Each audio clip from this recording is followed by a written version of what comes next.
Assalamualaikum warahmatullahi wabarakatuh. Alhamdulillah. Hari ini Pak Lumai kebun putih hasil. Ni hasil kunyit.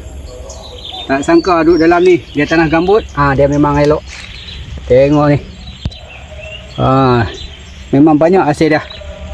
Tu dia ni, sebab dia tanah gambut buat dalam kepuk ni. Jadi Pak Long tanam tu pokok sihat-sihat semua. Jadi Pak Long buang, Pak Long nak pindah pergi sana satu.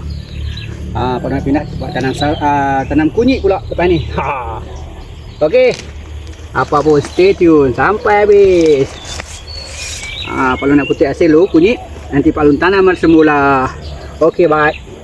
Okey, ni. Tu dia ubi dia. Ubi dia setongkoi-tongkoi. Tu. Tu dia. Macam ubi kemili orang kata. Tu dia. Banyak kunyit. Nanti kita pergi jual. Okey, baik. Ni Pak Long dah ambil sebelah. Jadi Pak Long hari ni Pak Long nak biang dulu. Nanti kita boleh ambil ubi. Ubi pun dah banyak dah. Nanti berjual yang ni dulu. Yang ni Pak Long akan tanam semula anak benih yang kita ambil tadi.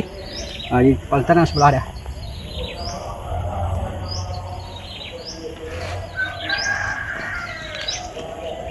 Tanam ikut cita rasa lah. Nak rapat ke, nak jauh ke, ikut suka. Janji kita tanam.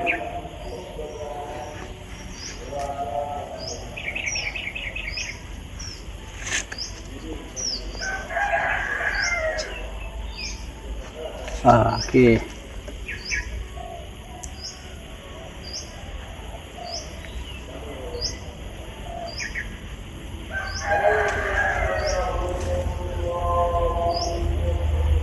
Okey.